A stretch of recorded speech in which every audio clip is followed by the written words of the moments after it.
Hello গাছ। আর বিকালবেলায় এই রেসিপিটা যদি ঝটপট বানিয়ে নেন খুব সুন্দর লাগবে খেতে।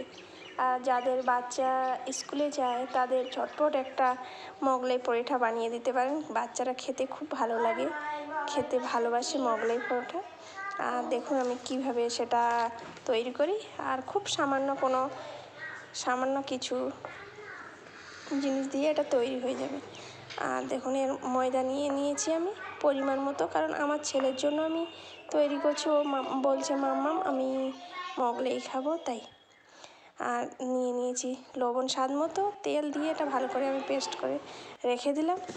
আর এখানে নিয়েছি ডিম আর কাঁচা লঙ্কা, পেঁয়াজ।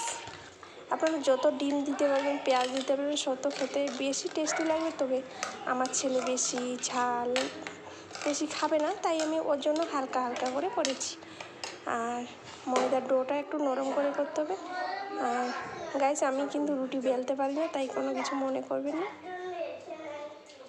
আমি যেইভাবে পাচ্ছি সেইভাবে আপনাদের দেখাচ্ছি। প্লিজ লাইক করবেন, শেয়ার করবেন। আর তোমার কে কোথা থেকে দেখছো ভিডিওটা প্লিজ কমেন্টে বলবেন।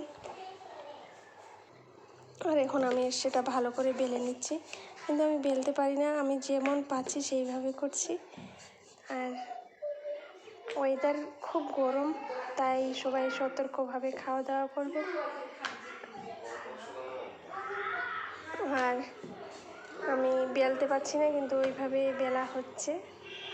আর দেখুন এইভাবে টেনে টেনে বেলবেন, তাহলে। আর এই রুটিটা যত বেশি সেটা পাতলা হবে, তত বেশি মুচমুচে খেতে হবে। আর এখন ডিমের পেস্টগুলো সব দিয়ে দেবেন, এর মতো পরিমাণ মতো দিবেন। আপনারা যদি বেশি খেতে চান বেশি দিলে বেশি ভালো, কিন্তু আমার ছেলে বেশি পছন্দ করে না, তাই ওর জন্য হালকা হালকা করে আমি করে দিচ্ছি।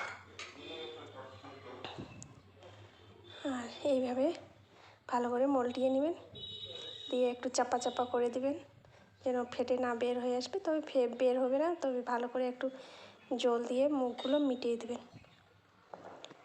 আর এভাবে মিটিয়ে দিয়ে তেলের মধ্যে ছেড়ে দেবেন। খুব সুন্দর খেতে হয় মোগলাই, ডিম দিয়ে, পেঁয়াজ দিয়ে, কাঁচা লঙ্কা দিয়ে, এত টেস্টি হয়। আপনারা একবার বাড়িতে প্লিজ রান্না করে ফ্রাই করে খাবেন, আর খুব কম সময়ের মধ্যেও হয়ে যায়।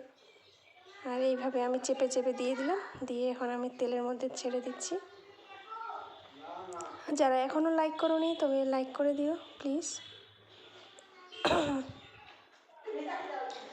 আর দেখুন ফেটে যাবে না, তবে আমি একটু জল দিয়ে তাও মুখগুলো সিল করে দিচ্ছি। যদি বলা যায় না, ফেটে যেতেও পারে, আমি তো আর কম্পিউটার না। আর এইভাবে সব আপনারা করে নেবেন। আর আমি মাত্র 3টে এখানে পরোটা করছি আমার ছেলের জন্য, জাস্ট ভাত খাবে না, তাই।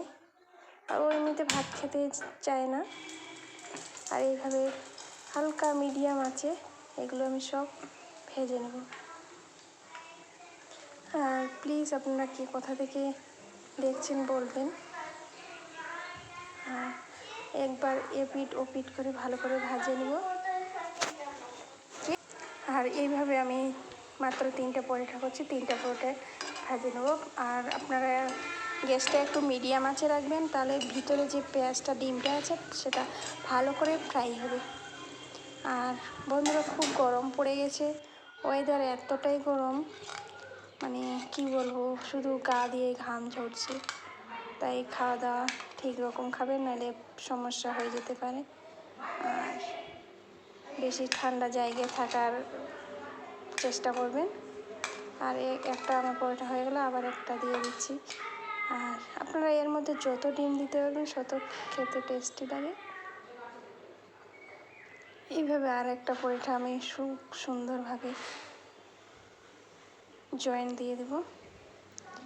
আর মোগলাই পরোটা আমার খুব প্রিয়, আপনারও নিশ্চয়ই প্রিয়। আর মোগলাই পরোটাটা বেশিরভাগ মেলার মধ্যেই পাওয়া যায়, এমনিতে এতটা পাওয়া যায় না, তবে মেলাতে কি রেস্টুরেন্টে এই পরোটাটা পাওয়া যায়।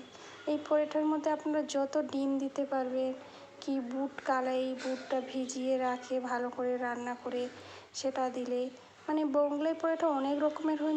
এর মধ্যে মাস্ট ডিমটা আপনারা যত দিবেন তত খেতে ইয়াম্মি লাগে। ডিমটা আপনারা সিদ্ধ করেও দিতে পারেন, তবে আমি সিদ্ধ করলাম না, নেক্সট ডে একদিন সিদ্ধ করে দেখাবো। আর এটা আমার তেল সয়াবিন তেল, আপনারা খাওয়ার তেলও ভাজতে পারেন। তবে যে কোনো রুটি ভাজা ভাজা জিনিসগুলো সয়াবিন তেল দিয়ে ভাজাটাই টেস্ট লাগে খেতে, কারণ এর মধ্যে একটা ঘিয়ের ভাব থাকে, তো তাই খেতেও খুব ভালো লাগে। আর চেপে চেপে একটু করে ভেজে নেবেন, কারণ এর ভিতরে ডিম আছে, আবার আমি এর মধ্যে আলুও দিয়েছি কুচি কুচি করে কেটে। কারণ এর মধ্যে যত আপনারা পুর দিবেন মোগলাই পরোটাটা ততটাই খেতে ইয়াম্মি লাগে। আর দেখুন চেপে চেপে আমার লাল লাল করে ভাজা হয়ে যাচ্ছে। আর যারা এখনও লাইক করুনি, কমেন্ট করুনি, প্লিজ কমেন্ট করবেন কেমন হচ্ছে আমার পরোটাগুলো। তবে একটা কথা কী জানো বন্ধুরা, আমি কিন্তু জীবনে এসব কাজ করিনি। তবে আমার একটা কাজ একবার দেখলে আমার মাথায় সেটা চেপে যায়, কারণ আমি করতে পারি। আর দেখুন আর একটা করে মোগলাই পরোটা করছে, আর এতটা সুন্দরভাবে ফুলছে কী বলবো। মানে ডিমটা ভিতরে আছে, তো ওই ডিমটা তো ফুলে উঠছে, তখন মোগলাই পরোটাটাও ফুলে উঠছে। আর আস্তে আস্তে করে সেটা ভেজে নেবেন, খুব হাই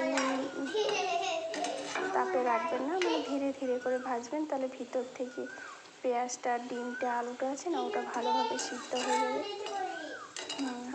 এখন পড়ে যাবে, ওটা নিয়ে যাও না, হয়ে গেল। সবাই ভালো থাকবে, সুস্থ থাকবে। আর সম্পূর্ণ ভিডিও দেখার জন্য আপনাদের অনেক অনেক ধন্যবাদ। আর নেক্সটে আরও আমার ভালো ভালো ভিডিও আসবে। তবে একটা কথা, আমি সময় দিতে পারছি না, বাচ্চা ছেলে নিয়ে কাজ করতে হচ্ছে, তো তাই। আর দেখুন আমার সম্পূর্ণ হয়ে গেছে। আর এগুলো এখন আমি ভালো করে ছুরির সাহায্যে কেটে নিয়েছি। আর দেখুন আপনাদের দেখাচ্ছি কত সুন্দরভাবে মোগলাই পরোটাটা হয়েছে। তাহলে যত দিন দিবেন তত বেশি ভালো হবে। Thank you, bye by.